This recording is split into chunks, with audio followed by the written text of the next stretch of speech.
لے سکے. ہمارے ساتھ موجود ہیں سسٹر عالمہ مقصودہ نقوی. ہم ان کی طرف پہلے بڑھتے ہیں اور پھر اس پہ مزید بات کرتے ہیں انشاءاللہ.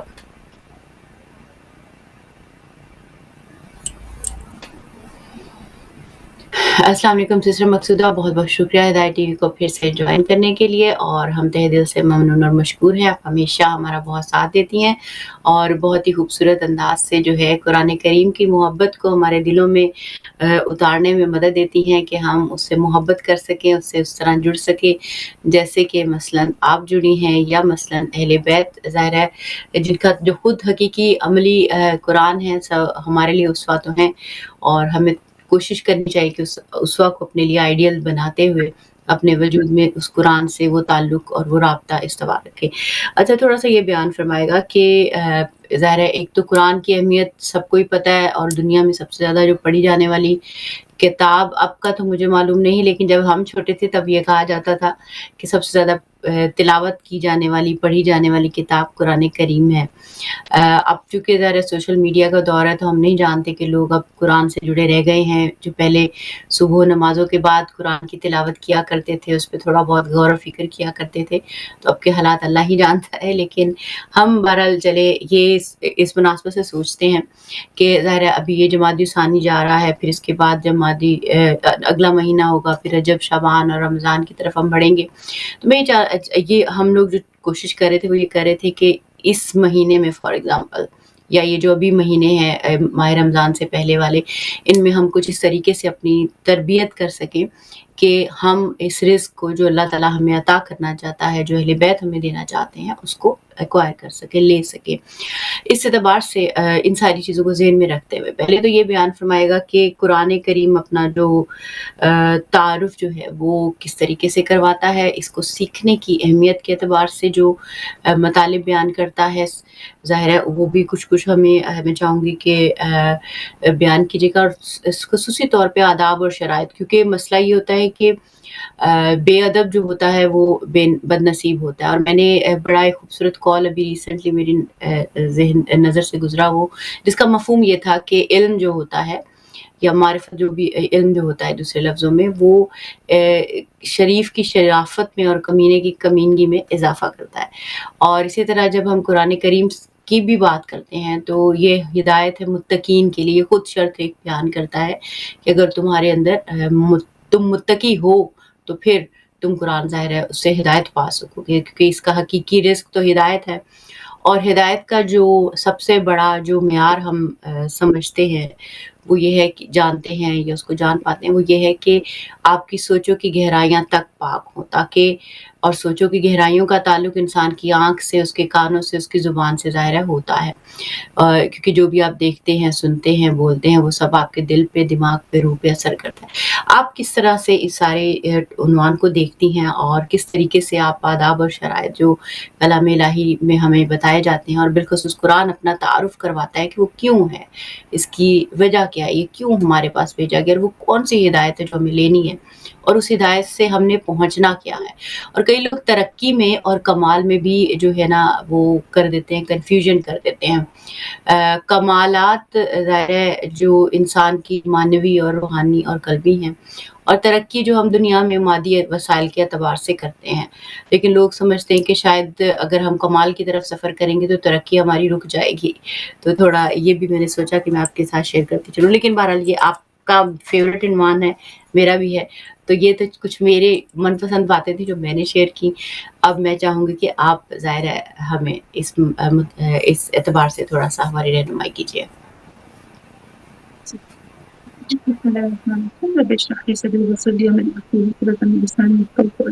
تو علیکم السلام ورحمۃ اللہ وبرکاتہ.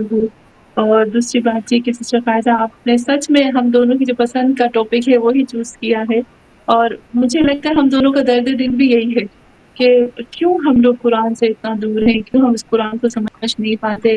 آخر جو قرآن کی اہمیت ہے، قرآن کے جو آداب ہیں، ہم کیوں اس سے دور ہوتے جا رہے ہیں. اور آپ نے اتنی خوبصورت بات کی کہ پہلے جب ہم چھوٹے ہوا کرتے تھے، ہمارے زمانے میں بھی، ہم بھی جب چھوٹے تھے تو اسی طرح تھا کہ صبح کو اٹھ کے قرآن کی تلاوت ہوتی تھی، یعنی قرآن کھول کے اس کو پڑھا جاتا تھا، اور پھر اس پہ غور و فکر کیا جاتا تھا. آہستہ یہ ساری چیزیں نکلتی گئی، اور پھر یہ ابھی دیکھیے میں وہی کہوں گی کہ جیسے امام زمان علیہ السلام کی غیبت کا دور ہے، تو یہاں پر یہ دجالی دور بھی ہے، اور جس طرح سے جتنی ٹیکنالوجی بڑھتی گئی اتنا قرآن کی جو ریڈنگ اور تلاوت ہے وہ کم ہوتی گئی. تو یہ چیز جو ہے یہ تھوڑی سی افسوسناک ہے. اور جہاں یہ چیز دیکھی جاتی ہے لیکن وہاں پر ایک طرف سسٹر فائزہ آپ دیکھیں گے کہ قرآن کے جو معنی اور مطالب ہے اس پہ زیادہ کام بھی کیا جا رہا ہے. اور آج کے جو بالکل کافی ایسے نوجوان بچے ہیں جو غور و فکر کرتے ہیں اور سمجھنے کی کوشش بھی کرتے ہیں. تو قرآن ایک ایسی کتاب ہے جس کو ہم کہتے ہیں کہ یہ الہی کتاب ہے. میں تھوڑا سا جیسے ابھی آپ نے کہا کہ قرآن کی فضیلت آداب یہ ساری چیزیں جو ہے وہ ہمارے لیے واجب ہے. اور ہم نے ایک دفعہ مجھے یاد ہے ہم نے آپ کے ساتھ کیا تھا کہ قرآن کی 5 ایسی چیزیں ہیں جو ہر مسلمان کی گردن پہ واجب ہے. قرآن کی 5 چیزیں جو ہے وہ واجب ہے. قرآن کی خاص آیت ہے جس میں اللہ نے کہا ہے کہ جس سے ہمارے پر واجب ہے نماز پڑھنا، روزے رکھنا. بالکل اسی طریقے سے قرآن کی تعلیم جو ہے وہ بھی ہمارے اوپر اپنی کیپیسٹی کے مطابق، اپنی طاقت کے مطابق واجب ہے. لیکن ہم سمجھتے ہیں کہ یہ تو مستحب ہے. ہم سمجھتے ہیں کہ شاید قرآن ہم نہیں پڑھ سکتے یا نہیں ہو سکتا. مجھے یاد ہے سسٹر فائزہ جب میں کافی تقریباً 18 سال پہلے کی آپ کو بات بتاؤں گی، جب میں قرآن کی کلاس میں آئی اور میرے ساتھ کچھ ہماری سسٹرز تھیں، کچھ بہنیں تھیں، کچھ میرے اسٹوڈینٹس تھے. میں نے ان سے کہا کہ چلیں قرآن کو کھولیں لیکن بغیر ترجمے کے. آپ یقین کریں وہ میں آج ان کی بات کرتی ہوں کہ جب میں نے ان کو کہا یہ چیز جو ہماری کلاس ہو رہی تھی تو میری جو ایک اسٹوڈینٹس تھی نا ان لوگوں نے مجھے یاد دلایا کہ آپ کو یاد ہے جب آپ فرسٹ ٹائم آئے تھے تو ایسے ایسے ہوا تھا. اچھا میں نے کہا پھر مجھے یاد آ گیا. میں آپ کو اتنی مزے کی بات بتاتی ہوں کہ تقریباً 18 ایئرس اگو کی بات کرتی ہوں کہ جب میں نے کلاس اپنے اسٹوڈنٹ سے کہا کہ آپ قرآن کھولو لیکن کسی کے پاس جو ہے وہ ترجمے والا قرآن نہیں ہونا چاہیے، اور اب ہم جو ہے خود سے ترجمہ تفسیر اور اس کی گہرائی میں جائیں گے. جو آیت محکمہ متشابہ کی طرف تو ہم نہیں جا سکتے. تو آپ یقین کریں ان سب نے مجھے یہ کہا تھا، ہنس کے کہا تھا امپاسبل ہے کہ ہم قرآن کا ترجمہ اور تفسیر کریں. آپ کیسی باتیں کر رہے ہیں، یہ ہم سے نہیں ہوگا. اور سب ہنسنے لگے. پھر قرآن کو بند کر کہا نہیں ہوگا. میں نے کہا چلیں ٹرائی کرتے ہیں. آج یقین کریں آج وہی جو میری سسٹرس ہیں، جو اسٹوڈنٹس ہیں، آج وہی خود قرآن کا ترجمہ کرتے ہیں، خود سے زیر زبر کی میننگ بھی کر لیتے ہیں. یہ اس کی گرامر، اس کے روٹ ورڈز، اس کی روٹ میننگ، اس کی گہرائی، اس کی تفسیر، اس کی حلال حرام مستقل چیزوں کو آرام سے نکال لیتے. اور اتنے خوش ہو کر کہتے کہ وہ وقت تھا کہ ہمیں لگتا تھا کہ ہم نہیں کر سکیں گے، یہ ہمارے لیے نہیں، ہمارے اندر اس کی سیکھنے کی طاقت نہیں ہے. لیکن آج ہمیں وہ پورے کا پورے قرآن کی آیتوں پہ ہم کام کر سکتے ہیں. تو یہاں پر مسٹر فائزہ جو قرآن ہے نا یہ ہمارے لیے اتنا مشکل نہیں ہے جتنا ہم سمجھتے ہیں. اور یہ قرآن کا سیکھنا یا اس کی جتنی ہماری کیپیسٹی ہے ہمارے اوپر واجب ہے، مستحب نہیں ہے. اور دوسری یہاں چیز یہ آتی ہے کہ جب ہم قرآن کو سیکھنے کی طرف جاتے ہیں، میں تھوڑی سی اس کی طرف آؤں گی کہ جب ہم قرآن کو سیکھنے کی طرف جاتے ہیں نا تو ہمیں لگتا ہے کہ سب سے پہلے ہم یوں کہتے ہیں کہ ہم نہیں کر سکتے. یہاں پر اب احادیث میں دیکھو میڈیکل سائنس کیا کہتی ہے، انسان تب ہارتا ہے جب وہ ہار مانتا ہے. انسان تک ہار مانتا نہیں ہے نا وہ کبھی ہارتا نہیں ہے. یہ انسان کی کوالٹی میں ہے. یہاں تک کہ اگر جب تک وہ موت آ جائے، موت تو ایک اللہ کے ہاتھ میں چیز ہے، وہ جب انسان کو چاہے وہ اس کی روح قبض کر سکتا ہے، اس نے فکس کر دی ہے. لیکن جب تک اس کو موت نہیں آتی وہ انسان ہار نہیں سکتا. یہ خود احادیث میں ہے، سائنس کہتی ہے کہ جب تک انسان خود ہار نہ مانے. نمبر 1 تو جب ہم قرآن کی طرف آتے ہیں سیکھنے کے لیے تو یہاں جب دنیا کی چیزیں آتی ہیں مسٹر فائدہ سیکھنے کے لیے تو ہمارے پاس وقت بھی نکل آتا ہے. ہم جو ہے سب چیزوں کو اپنے گھر کو بھی مینج کر لیتے ہیں، سب کر لیتے ہیں. جب قرآن کی باری آتی ہے تو پھر کیوں وہاں پہ سست ہو جاتے ہیں؟ ہم کہتے ہیں کہ نہیں کر سکیں کیونکہ یہاں ہم ہمت ہار بیٹھے ہیں. جو ہی ہم نے ہمت ہاری شیطان نے جگہ پہ حملہ کر دیا. شیطان کہ تم نہیں کر سکو گے. میں کہوں گی میں اپنے آپ کو کہوں میں نہیں کر سکوں گی، پھر میں کبھی نہیں کر سکوں گی.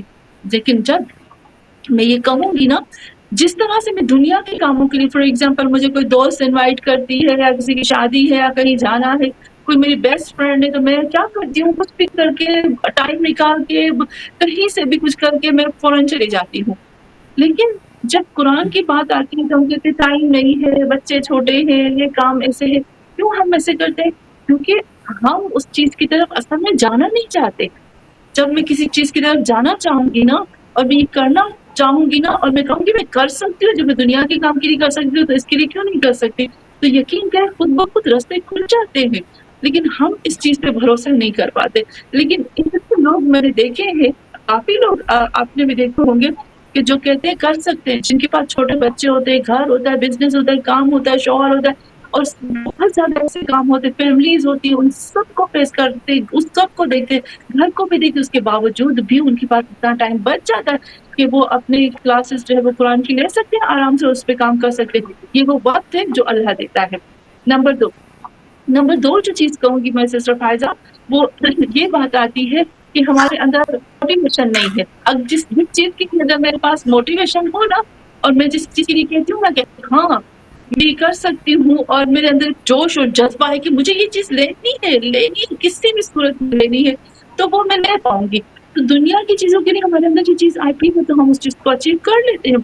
قرآن کی آیت ہے ما للانسانو الا اللہ کہتا ہے کہ الا ما سوا، یعنی الا سعی، خدا کہتا ہے کہ انسان کے لیے بہت ہی پیاری آیت ہے سسٹر فائزہ۔ اللہ کہتا ہے کہ انسان کے لیے کچھ بھی نہیں ہے، انسان کو کچھ بھی نہیں ملے گا سوائے اس کے کہ وہ کسی چیز کے لیے سعی کرتا ہے۔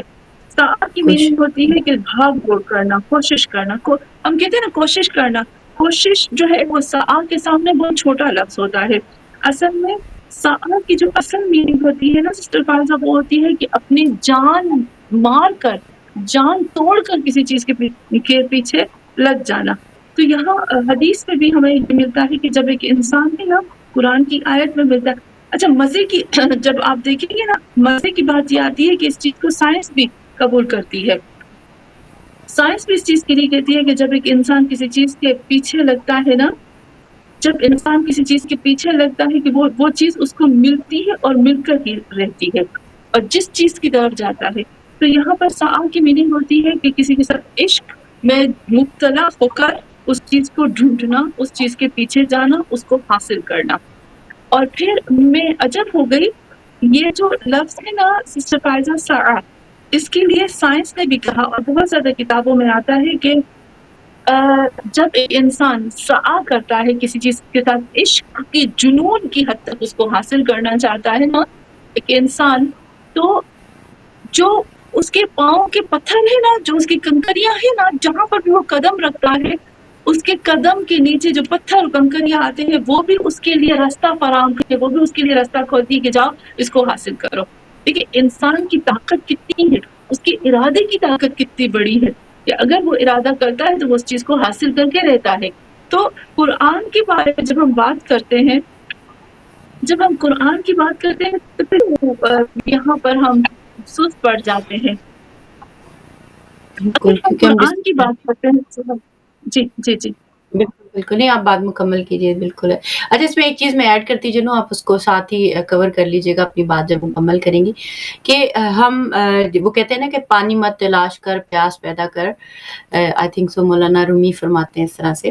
لیکن میں یہ سمجھتی ہوں جس طرح آپ نے ابھی بڑی اہم بات کی ہے نا کہ کسی چیز کے پیچھے بھاگنا، تڑپ محسوس کرنا، درد ہونا اس چیز کا کہ یہ مجھے کرنی ہے، یہاں تک پہنچنا ہے، یہ لینا ہے، وہ قرآن کے لیے ہماری ایسی کیفیت، ایسی حالت یا اس کی ضرورت ہمارے وجود میں اس انداز سے نہیں ہے کہ ہم اس کے لیے تڑپیں، اس کے لیے درد محسوس کریں اور اس کی خاطر بے چین ہوں۔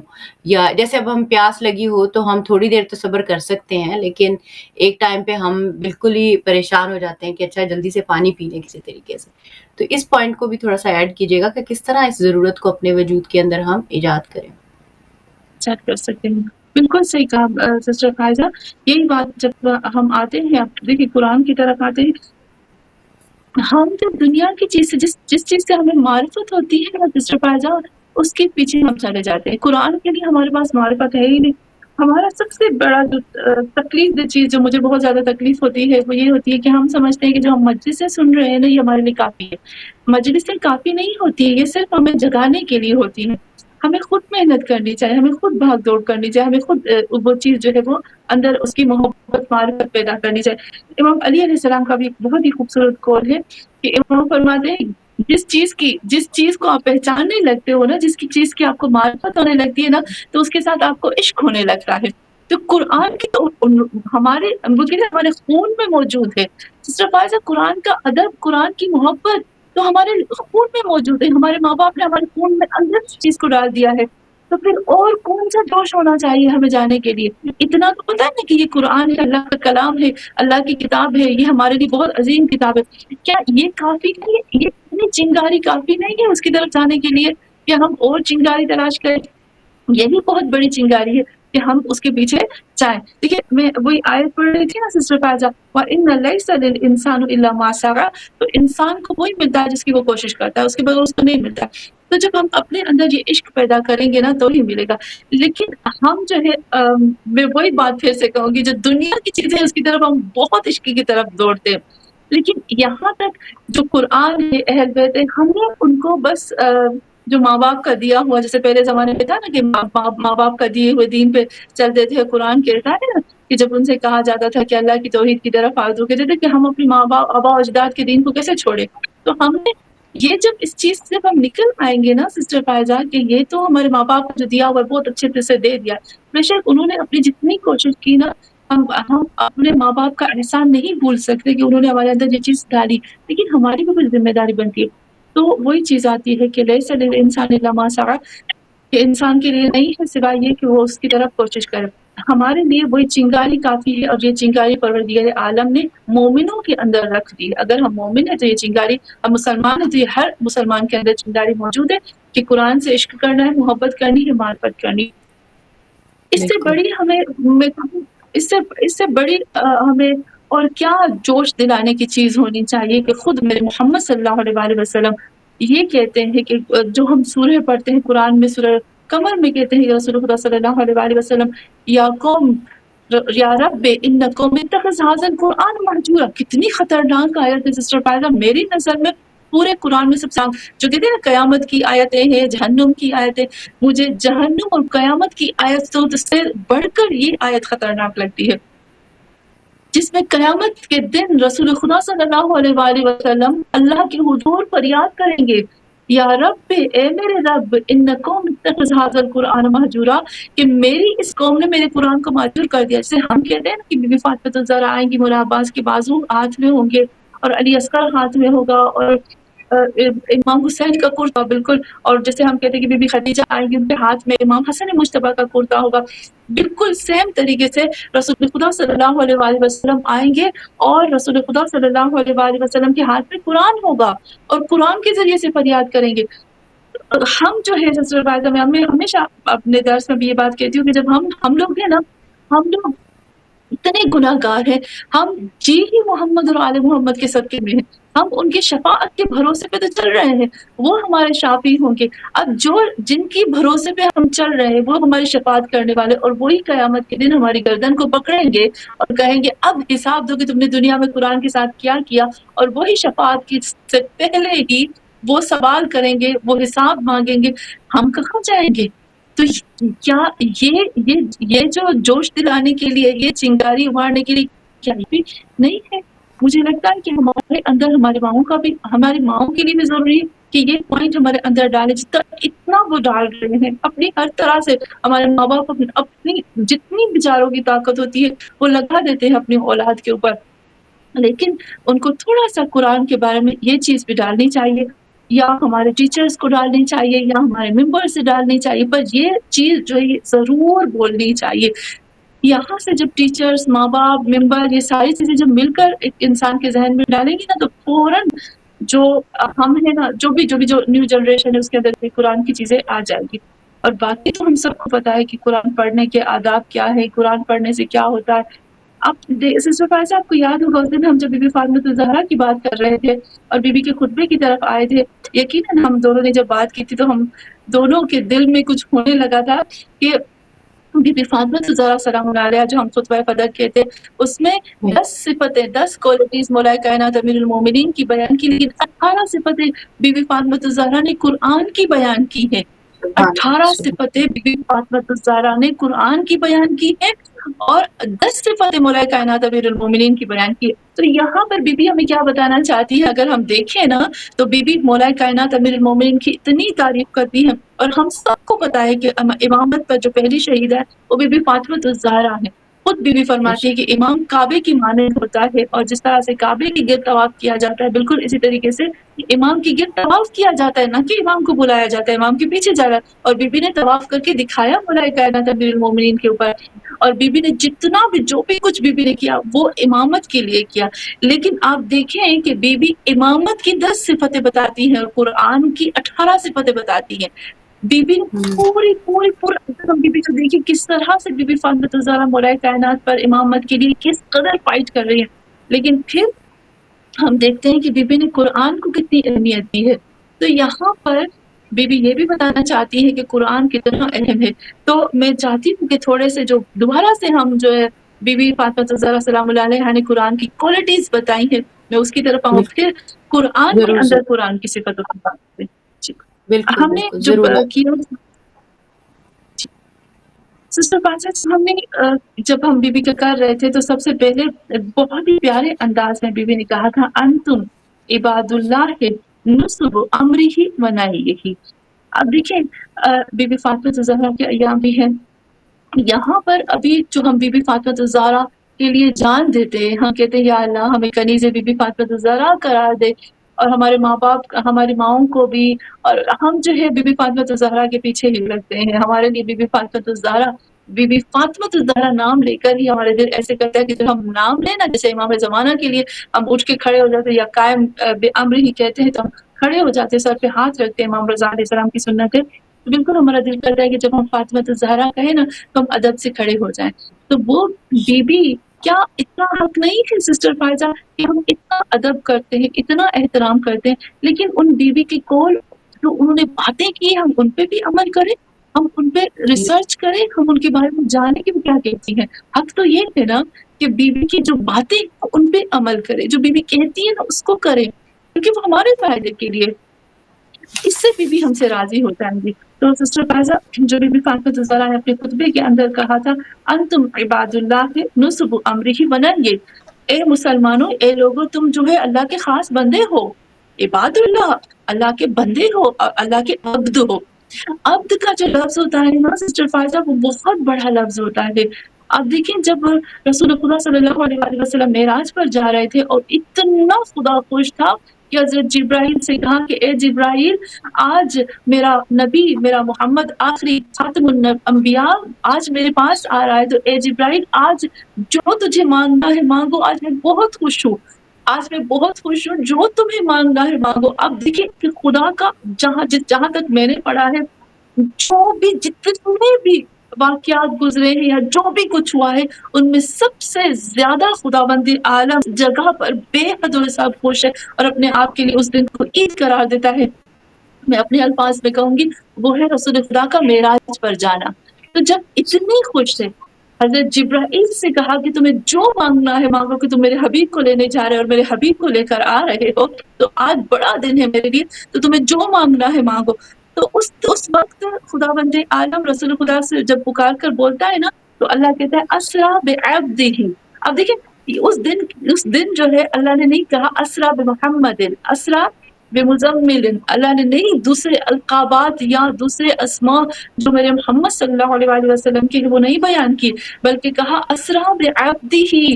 اتنی محبت بھری ہوئی تھی اللہ کے اندر، اور اس وقت اللہ نے اس شدید محبت کے اندر اللہ نے اپنے رسول کو عبد کہہ کر پکارا. تو یہ عبد کی جو کوالٹی ہوتی ہے نا یہ سب سے بڑی ہوتی ہے. ہم نے بھی قرآن میں جب ہم دیکھتے ہیں، سورہ فرقان میں جب ہم دیکھتے ہیں تو اللہ نے کہا عباد الرحمن، میرے عباد الرحمن، رحمان کے خاص بندے. اور اس کے اندر آپ دیکھیں اللہ نے مجھے لگتا ہے 16 کوالٹیز، تقریباً 13 یا 16 کوالٹیز عباد الرحمن کی اللہ نے الگ سے بیان کی ہے. وہ ایسے چلتے ہیں، وہ ایسے بولتے ہیں، وہ ایسے سلام کرتے ہیں، وہ ایسے گزرتے ہیں، وہ ایسے سجدے کرتے ہیں، وہ ایسے اولاد کے لیے کرتے ہیں، وہ ایسے اللہ کے لیے کرتے ہیں، وہ ایسے تلاوت قرآن کرتے ہیں. یعنی اس قدر وہ اللہ نے عباد الرحمن کہہ کر اس کے اندر کوالٹیز بتائی. تو اب دیکھیں بی بی فاطمہ الزہرا جب قرآن کی صفتیں بتاتی ہے نا، قرآن کی کوالٹیز بتاتے ہوئے بی بی نے کہا انتم عباد اللہ، تم لوگ اللہ کے بندے ہو، عباد و عبد ہو اللہ کے، نصب امرہ، اور پھر کہا کہ تم لوگ نصبو یعنی گاڑنے والے ہو، قائم کرنے والے ہو اللہ کے امر کو اور اس کے نہیں کو، یعنی تم ذمہ دار ہو کہ تم اللہ کے امر اور نہیں کو انجام دو۔ وحملۃ دینہ ووحیہ، اور تم اٹھانے والے ہو اس کے دین کو اور اس کی وحی کو۔ اب ہم یہ جو بی بی ہمیں بتا رہی ہے سسٹر فائزہ، اگر میں بی بی فاطمہ زہرا کو چاہنے والی ہوں تو کیوں میں اس چیز سے غافل رہی، کیوں میں اس چیز سے غافل ہوں؟ ابھی تو کہ میں بی بی نہیں کیوں کیا اور اگر میں نے اس کو انجام دے دیا تو بی بی مجھ سے کس قدر خوش ہوں گی۔ اور پھر بی بی فرماتی ہے وحملۃ دینہ وحی، تم لوگ دین کو اٹھانے والے ہو، وحی کو اٹھانے والے۔ جب یہ چیز آتی ہے نا تو میں اندر سے شرمندہ ہو جاتی ہوں کہ بی بی آپ نے کہا کہ میں عبد ہوں، آپ نے کہا کہ میں اللہ کے امر اور نہی کو انجام دینے والی ہوں، آپ نے کہا میں دین کو اٹھانے والی، وحی کو اٹھانے والی ہوں، لیکن مجھے تو قرآن کے بسم اللہ الرحمن الرحیم کی بھی میننگ نہیں پتا۔ اے بی بی میں آپ سے بہت شرمندہ ہوں۔ لیکن بی بی مجھے یہ جواب دیں گی کہ کیوں شرمندہ ہو، ابھی تو زندہ ہو، ابھی تو تمہارے پاس وقت ہے، ابھی تو کہتے ہیں نا ابھی میری روح میرے جسم میں موجود ہے، ابھی میں نے حضرت اسرائیل کو نہیں دیکھا تو میرے پاس وقت ہے، میں کر سکتی ہوں اور مجھے کرنا چاہیے۔ پھر آپ دیکھیں بی بی فرماتی ہے وَأُمَنَا عَلَىٰ أَنفُسِكُمْ، اور تم لوگ امین ہو۔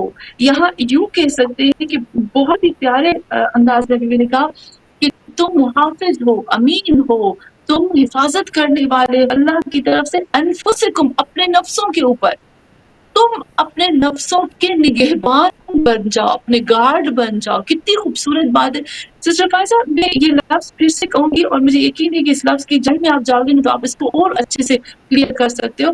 بی بی نے کہا امنا اللہ علی انفسکم، تم خود ہی اپنے اوپر ایک گارڈ بن جاؤ، ایک محافظ ہو اپنے لیے، جیسے کہتے ہیں نا ایک بندوق لے کر، ایک بہت بڑی کلشن کوپ لے کر اور توپ لے کر کھڑے ہو جاؤ اپنے گرد اپنی حفاظت کے لیے۔ کتنی بڑی بات بی بی نے بتا دی ہے کہ کہیں سے بھی شیطان جو ہے وہ تمہارے اوپر اٹیک نہ کر سکے۔ افسوس کی بات ہے کہ اتنے پیارے الفاظ سے ہم کیسے غافل ہو جاتے ہیں۔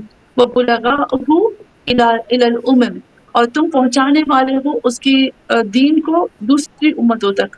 اور پھر کہا تھا زعیم حق لہ فیکم وعہد قدمہ الیکم وبقیت، یہاں پر پھر بی بی بہت ہی خوبصورت فرماتی ہے کہ تم لوگ جانشین ہو، اللہ نے تمہیں جانشین قرار دیا ہے لوگوں کے بیچ میں۔ اور پھر یہاں بی بی نے کہا ہے کہ تمہیں ایک میزان کی طرح رکھے، تم عہد الہی کو تم جو آگے بھیجتے ہو تمہاری امت اور تمہاری جو اولادیں ان کے لیے کام آ جائے گا، اور تمہاری گردنوں پر جو ہے وہ کتاب الہی کا حق ہے، اور تمہارے پیچھے جو ہے وہ کتاب الہی اللہ نے چھوڑی ہے۔ اور پھر کیا لفظ بھی بیان کیا سسٹر فائزہ مجھے نہیں پتا، لیکن کچھ ایسی میری دوستیں ہوتی ہیں جن کے ساتھ، جو میری اسٹوڈنٹس بھی نہیں ہوتی لیکن ان کے ساتھ جو جب قرآن کے بارے میں ڈسکس ہوتی ہے نا، یقین کریں کچھ دنوں کے بعد جب قرآن کے بارے میں ہم ڈسکس کرتے ہیں، ان کو بتاتی ہوں میں، ہم باتیں کرتے ہیں قرآن کے بارے میں، کچھ دن کے بعد وہ آ کر مجھے بتاتی ہے کہ جب ہمیں کوئی پریشانی یا کچھ چیز ہوتی ہے نا، ہم قرآن کو کھولتے ہیں، جب ہم قرآن کو کھولتے ہیں نا، جو بھی ہماری پریشانی ہوتی ہے ہم اس کو قرآن کو پوچھ رہے ہوتے ہیں، فار ایگزامپل میں پریشان ہوں تو میں کیا کروں، تو وہ کہتی ہے کہ جب ہم قرآن کو کھولتے ہیں نا اپنی پریشانی کے لیے، ایسے لگتا ہے ہم بات کرتے ہیں تو اس میں سے ایسے لگتا ہے کہ قرآن ہمیں جواب دے رہا ہے، قرآن ہم سے بڑھ رہا ہے۔ میں عجب ہو جاتی ہوں ان کے جواب سن کے، جن کو عربی بھی پڑھنا نہیں آتی وہ بتاتے کیونکہ وہ ترجمہ پڑھتے ہیں، تو کہتے ہیں کہ اب وہ خود آ کر مجھے کہتے ہیں کہ اب ہمیں کسی دوست کی ضرورت نہیں۔ یقین کریں سسٹر فائدہ جی، لفظ سن کے مجھے خوشی بھی ہوتی ہے اور مجھے حیرت بھی ہوتی ہے۔ کہتے ہیں کہ جب سے ہم قرآن، جب بھی ہمیں کوئی پریشانی ہوتی ہے، کوئی سوال ہوتا ہے، کچھ ہوتا ہے، ہم قرآن کھولتے ہیں اور ہم نیت کرتے ہیں اللہ سے، کہتے ہیں یا اللہ یہ کیا ہے، یہ ہم قرآن کھولتے ہیں، اس میں سے ہمیں اس چیز کا جواب مل جاتا ہے۔ تو کہتے ہیں کہ اب ہمیں کسی دوست کی ضرورت ہی نہیں ہے، اب ہمیں جیسے ہمیں اپنے سیکرٹ، اپنے راز، اپنے دکھ درد بیان کرنے کی کسی دوسرے کو ضرورت ہی نہیں، کیونکہ ہم دوسرے کو بتا دیتے، پھر تیسرے کو بتا دیتے، چوتھے کو بتا دیتے، پھیل جاتی تھی بات۔ لیکن اب ہم نے کیا کیا ہے، قرآن سے کلام کرنا شروع کر دیا ہے، اور جب سے ہم نے قرآن سے کلام کرنا شروع کر دیا، ہمیں کسی دوست کی، کسی کی بھی ضرورت نہیں، اور ہماری باتیں سیکرٹ رہتی ہیں اور ہمیں اس کا جواب ملتا ہے اور ہمیں اس کا سولوشن ملتا ہے۔ اور یہاں پر بی بی نے اس چیز کو ہائی لائٹ کیا۔ اب دیکھیں خود بی بی کہتی ہے کتاب اللہ ناطق، جو پہلی صفت بی بی نے قرآن کی بتائی کہ قرآن ایک ایسی اللہ کی کتاب ہے جو ناطق ہے، جو بولتی ہے، جو نطق کرتی ہے۔ یہ چیز جو ہے نا سسٹر فاضہ، یہ جو ہم کہتے ہیں نا کہ یہ توفیق ہر ایک کو نہیں ملتی ہے، یہ توفیق ڈھونڈنی پڑتی ہے، اس کے لیے محنت کرنی پڑتی ہے، اس کے لیے جان مارنی پڑتی ہے۔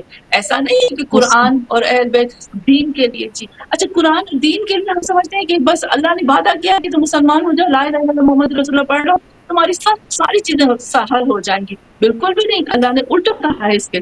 سورہ عنکبوت پڑھے گا، اللہ کہتا ہے کہ جب تم نے کہہ دیا کہ میں ایمان لے آئے تو تمہیں لگتا ہے کہ تمہیں چھوڑ دیا جائے گا اور تمہیں آزمایا نہیں جائے گا بلکہ تمہیں خطرناک طریقے سے آزمایا جائے گا۔ تو یہاں پر آپ دیکھیں کہ ہم لوگ وہ سمجھتے کہ نہیں، ہمیں یہ ہم جب لا الہ الا اللہ پڑھیں گے تو ہمیں چھوڑ دیا جائے گا، تو ہم دنیا کے کاموں کے لیے جان مار دیں، بھلے اس کے لیے نہیں، ہمیں دین کے لیے بھی جان مارنی ہے۔ شہید ہونے کا جو رتبہ ہوتا ہے وہ جان دینے کا رتبہ ہوتا ہے، اور دین کے لیے، قرآن کے لیے، قرآن کے پیچھے جانے کے لیے جان دینے جو شہید سے رتبے سے بھی بڑا رتبہ ہوتا ہے۔ تو یہاں ہمیں جان مارنی پڑے گی، ورنہ فائدہ نہیں ہے۔ اس کے پیچھے ہمیں جانا پڑے گا، محنت کرنی پڑے گی، اپنی نیندیں خراب کرنی پڑے گی، بھوکا پیاسا رہنا پڑے گا۔ اب دیکھیں کہ جو لوگ قرآن کے پیچھے جاتے ہیں نا، کبھی کبھی ہمیں میں بھی ایسے بھاگ بھاگ بھاگ بھاگ ہوتی ہے، بھوک لگتی ہے، شدید بھوک لگتی ہے، لیکن ٹیبل پہ کھانا بھی ہوتا ہے لیکن پیٹ خالی ہوتا ہے، ٹائم نہیں ہوتا، پہنچنا ہوتا ہے۔ تو یہاں پر ہمیں جان مارنی پڑے گی۔ اچھا پھر میں دوسری صفت کی طرف آؤں یا کوئی اور سوال بھی ہے؟ جی نہیں، آپ پہلے اپنی صفات مکمل کریں، یہ امپورٹنٹ ہے، اور بالخصوص جب جناب سیدہ کا ذکر آئے تو ان سے بہتر ہمیں کون بتا سکتا ہے کہ قرآن کی جو صفات ہیں اور وہ کس طرح سے ہمیں کیا بتا رہی ہے۔ بہت اہم آپ پوائنٹس بتا رہی ہیں، بالکل آپ جاری رکھیں۔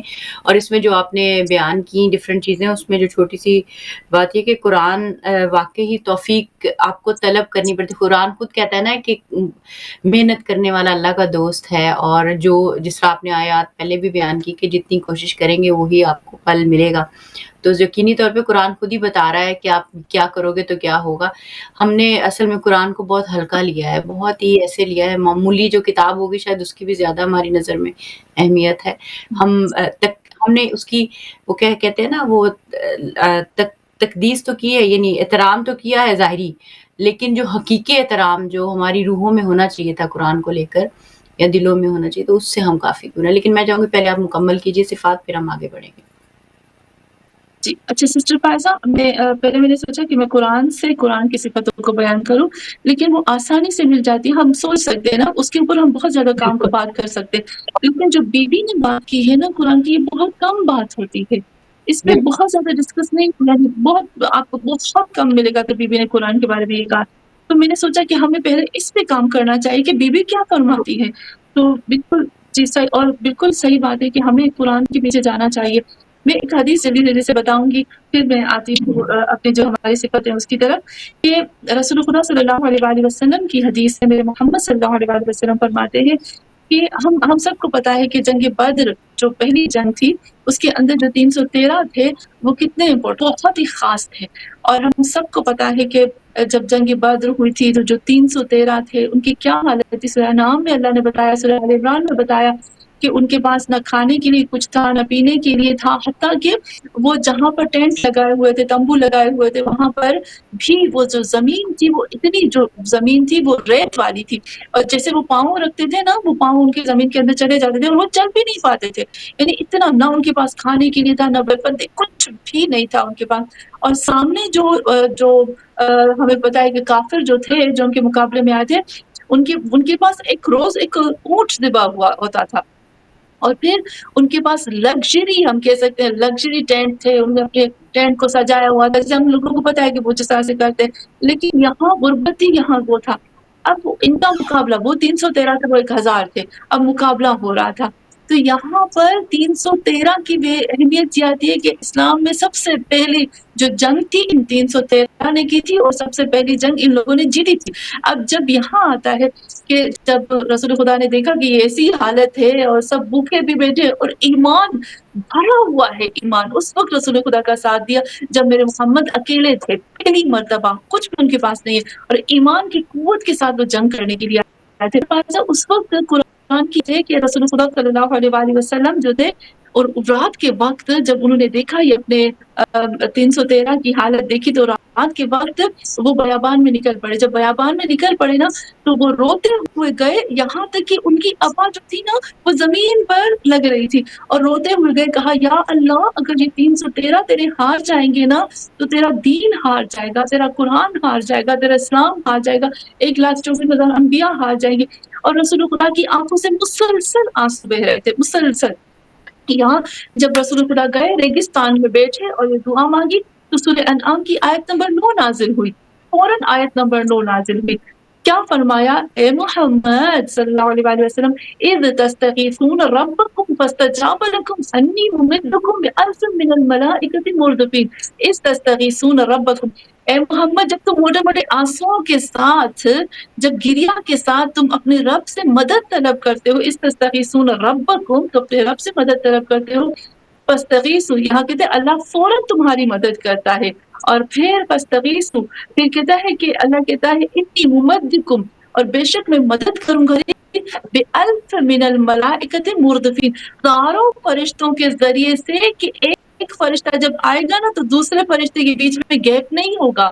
یعنی اس قدر فرشتوں کی لائن سے میں تمہاری مدد کروں گا. تو سسٹر فائزہ یہ کہنے کا مقصد, یہ پورا جو واقعہ بتانے کا مقصد یہ ہے رسول خدا کی حدیث ہے. اس کے لیے آخری زمانے کے ہمارے لیے کہ جن کے لیے امام مہدی آخر سے غیب میں ہوگے.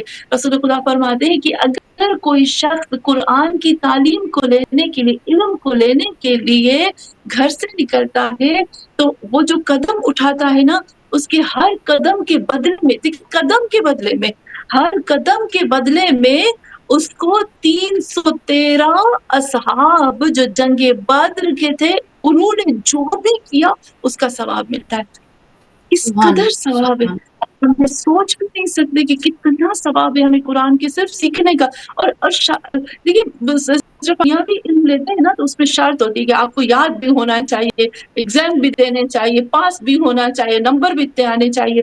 لیکن قرآن کے لیے بالکل ایسی شرط نہیں ہے کہ آپ نے جو پڑھا ہے وہ آپ کو حفظ بھی ہونا چاہیے, اس کے اوپر بھی ملے گی. کچھ بھی نہیں, بس سیکھو. آتا ہے نہیں آتا سیکھو. ہاں البتہ بہتر ہے کہ جو تم سیکھتے ہو اس کو لکھو, کیونکہ لکھنے سے وہ جو علم ہے وہ قید ہو جاتا ہے. تو یہاں کہا گیا ہے, تو اب دیکھیں کتنی اہمیت ہے قرآن سیکھنے کی. کاش ہم سب اس, وہ کہتے ہیں نا, میں نے ایک حدیث پڑھی تھی امام سجاد علیہ السلام کی, کہ اگر انسان کو پتہ چل جائے نا کہ قرآن کا علم, قرآن کی ویلیو کیا ہے, تو وہ ایک دوسرے کو مارنا بھی شروع کر دیں گے کہ علم حاصل کرنے کے لیے. یعنی اس قدر شدت عشق میں پڑ جائیں گے قرآن کے علم کے لیے. کیونکہ قرآن جو ہے نا وہ سائنس بھی ہے, وہ تاریخ کی کتاب بھی ہے, وہ میتھ کی کتاب بھی ہے, اور فزکس سب اس کے اندر موجود ہوتے ہیں, لیکن افسوس ہم نہیں سمجھ پاتے. تو یہاں پہ میں جلدی سے آتی ہوں بی بی کی طرف. تو یہاں پر آپ دیکھیں کہ پھر جب ہمارے پاس 10 منٹ میں آپ کو بتا دوں تاکہ آپ کے ذہن میں ہو. 10 منٹس ہیں تاکہ آپ اپنی باتوں کو اس اعتبار سے کور کر لیں. بس میں قرآن کے بارے میں جو ان کے لقب ہے نا, میں صرف ان کا نام لیتی جاؤں گی. اس سے پہلے وہی بات کہوں گی کہ جو ایکسپلین کرنے والے ہیں وہ بھی بیان کیجیے, کوئی ایسا مسئلہ نہیں ہے, لیکن ویسے نہیں آپ کے ذہن میں. ہم جو بات آتی ہے کہ سچا فائزہ ہم صرف جگا سکتے ہیں, باقی آگے کام جو جن کے ذہن میں, جس کو اللہ توفیق دے, جن کے دل پہ یہ لگ جائے گا وہ ان کو کام کرنا ہے. بس صرف ہم پوائنٹ بیان کریں گے کہ کوئی جو ہے اب خود جا کر اس کو حاصل کرے, جان لگا کے حاصل کرنا ہے. تو بی بی فاطمہ زہرا فرماتی ہے دوسرا لقب جو ہے القرآن الصادق, قرآن سچا, قرآن سچ بولتا ہے, واقعا یہ سچ ہے. النور الصادق, قرآن جو ایسا ہے جس کا نور جو ہے وہ بولتا ہے. الضیاء اللامع, قرآن ایک ایسی روشنی ہے جو انسان کو بلند کر دیتی ہے, ایسا نور دیتی ہے کہ وہ خود بلند ہو جاتا ہے. بینۃ البصائر, قرآن واضح بصیرت دیتا ہے. منکشفۃ السرائر, قرآن جو ہے وہ راز, جتنے بھی راز ہیں نا ان سے پردہ ہٹاتا ہے. متجلیۃ الظواہر, جو بھی ظاہر چیزیں ان کو تجلی دیتا ہے, اس کو کھول کے ہے. مرتبط بہ اشیاء, اور قرآن جو ہے وہ ایسی چیزیں جو اس چیز کو دیکھ کے ہم کہتے ہیں کاش ایسے, کاش ایسے, اس کو بھی کھول کے بتاتا ہے. اور اتباع, یہ ایک ایسا رہبر ہے, ایک ایسا گائیڈر ہے, ایک ایسا ہمارا ہے, ہم کہہ سکتے ہیں کہ ایسا مولا ہے ہمارا جو پکڑ کے ہمارے ہاتھ کو اللہ کی رضوان تک لے جاتا ہے، اللہ کی رضا تک لے جاتا ہے۔ مؤدن الی النجات الاستماع، اس کو سننے سے عشق بڑھتا ہے اللہ کے ساتھ، اور پھر جو اس کو سنتے ہیں نا تو اس کو نجات مل جاتی ہے غور سے سننے سے۔ اور بہی تنال حجج اللہ منورہ، یہ ایک وسیلہ ہے جس کے ذریعے سے، قرآن ایک ایسا وسیلہ ہے جس کے ذریعے سے ہمارے لیے اللہ کی ساری جتنے بھی مبہم چیزیں ہیں وہ ساری روشن ہو جاتی ہے، ہمارے لیے ایک پروف ملتا ہے، ایک دلیل ملتی ہے، ایک واضح، اور ہمارے لیے سارے پردے ہٹ جاتے ہیں۔ پھر عزائمۃ المفسرہ، قرآن ایک ایسی اللہ کے مقصد ہے نا اس کی تفسیر کر کے بتاتا ہے، اس سے پردہ ہٹاتے کہ خدا کیا چاہتا ہے، دنیا میں کیا ہونا ہے، آخرت میں کیا ہونا ہے۔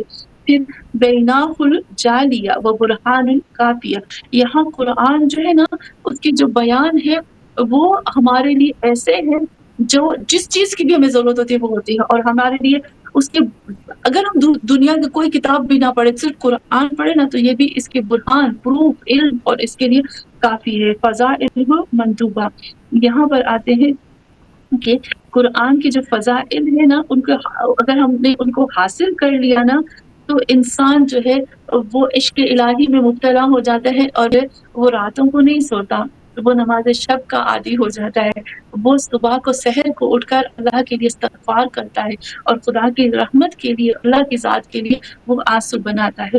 رخصتہ الموہوبہ، یہاں پر آتا ہے کہ قرآن ایک ایسی کتاب ہے جو ہمارے غموں کو دور کرتی ہے، ہمارے احکاموں کو آسان کرتی ہے۔ شرائع المکتوبہ، اس کی جو شریعت ہے نا وہ لکھی ہوئی ہے، مکتوب ہے، یعنی اس کی شریعت جو احکام ہے وہ واجب کر دیے گئے ہیں، اور اس کو ہمیں انجام دینے سے ہمارا ہی فائدہ ہوگا۔ بالکل، بہت ہی خوبصورت اور پیارے آپ نے پوائنٹ جناب سعیدہ کے سے بتائے۔ میں بھی تھوڑی سی کوشش کری تھی ساتھ ساتھ لکھ لوں، تھوڑے سے ذہن میں رہ جائیں، کیونکہ لکھنے سے ذہن میں کچھ رہ جاتی ہیں چیزیں، ورنہ پھر انسان گفتگو میں سن تو لیتا ہے مگر بھول جاتی ہیں۔ اور دیکھنے سننے والوں سے یہ بھی کہوں گی کہ یہ سارے ہمارے پروگرام جو ہمارے یوٹیوب کا چینل ہے اس کے اوپر بھی موجود ہے، آپ لائیو یا جو ویڈیوز والا جو ٹیب ہوتا ہے اس میں جائیں گے تو اس میں تھوڑا اسکرول ڈاؤن کریں گے تو وہاں پہ آپ کو مل جائیں گے، جسٹ ان کیس، یا ہمارے پیج پہ سم ٹائم موجود ہوتے ہیں، تو ان کیس کسی سے مس ہو جائے تو وہ وہاں پر جا کر ان کو دیکھ سکتے ہیں۔ اچھا سسٹر، آخری 5 سے 6 منٹ ہے تو میں یہ چاہتی ہوں تھوڑا سا بیان کیجیے گا کہ ہم رسک لینا چاہتے ہیں نور کا اور ہدایت کا، اور قرآن جو جس طرح آپ نے کہا کہ فضائل کی ایک کتاب ہے جو لیتا ہے اس سے ظاہر ہے وہ بلند کر دیتی ہے، تو کس طرح اس دل کو تیار کریں گے، ذہن کو تیار کریں گے کہ اس رزق کو لے سکیں؟ کئی دفعہ رب تو دے رہا ہوتا ہے پر ہمارے پیندے الٹے ہوتے ہیں، ہمارے اندر گندگی ہوتی ہے، ہم متوجہ ہو کر بھی متوجہ نہیں ہوتے ہیں، ہمارے پاس اتنی غفلتیں، اتنی ڈسٹریکشنز اور سارا کچھ ہوتا ہے۔ تو تھوڑا سا آخری 5-6 منٹ میں کہ کچھ اسپیکٹس اس حوالے سے بیان کریں، اور کنکلوسیولی اس اعتبار سے مزید کچھ جو آپ ایڈ کرنا چاہیں، کیونکہ یہ اتنا قیمتی عنوان ہے کہ میں سمجھتی ہوں کہ اگر قرآن پہ بات کی جائے اور آپ اور میں بیٹھے ہوں تو ہم سارا دن اس کے اوپر بڑے مزے سے بات کرتے رہیں گے، کیونکہ یہ اتنی پیاری کتاب ہے اور ایسا نور ہے جو انسان کے وجود کو سرشار کر دیتا ہے، مسرور کر دیتا ہے، اور انسان کو ایک ایسی آ میں مبتلا کر دیتا ہے کہ جس کی بہت الگ، یعنی جیسے آپ کہیں اور ہیں، یعنی اور ظاہر ہے اس کی وہ کیفیت شاید بیان نہیں ہو سکتی ہے۔ تو بہرحال کس طریقے سے آپ اس ساری گفتگو کو کنکلوڈ کریں گے؟ جی سسٹر فاضل جلدی سے بتاتی ہوں، مجھے پتا ہے ہمارے پاس ٹائم بہت ہو گئے۔ اب دیکھیے قرآن کی آیت ہے، سورہ انعام آیت نمبر ہے، سورہ انعام کی آیت نمبر ہے 149۔ اللہ کہتے ہیں فَلِلَّهِ الْحُجَّةُ الْبَالِغَةُ، اللہ جو حجت بالغہ ہے نا وہ صرف خدا کی ذات کے لیے ہے۔ اور پھر اللہ کے ہداہم، اللہ کہتے ہیں اگر اللہ چاہتا لہداہم اجمعین، اس حجت بالغہ کے ذریعے سے سب کو ہدایت دے دیتا ہے۔ اس کا مطلب کیا ہے کہ اللہ چاہتا تو دے دیتا لیکن اللہ نہیں چاہ رہا۔ اللہ کہتے ہیں تم خود آؤ، اللہ کہتے ہیں خود محنت کرو، جب تم خود محنت کرو گے تو تمہارے لیے راستوں کو کھول دوں گا۔ تو اس کے لیے ہمارے جو دلوں کے اندر کے نرم ہو جائے، قرآن چلا جائے، تو اس کے لیے ہمیں دل کو تیار کرنا ہے نا۔ محبت تو ہمیں سب کو، کوئی ایسا مسلمان آپ دکھا دے جو کہے کہ مجھے قرآن سے محبت نہیں، مجھے قرآن نہیں اچھا لگتا، قرآن کی اہمیت نہیں، امپاسبل ہے کہ کوئی مسلمان کرے۔ اگر وہ کہے گا تو مسلمان نہیں ہوگا، یعنی ہے۔ اب ہمیں اس کو لینے کے لیے ہمیں اپنے دلوں کو تیار کرنا ہے۔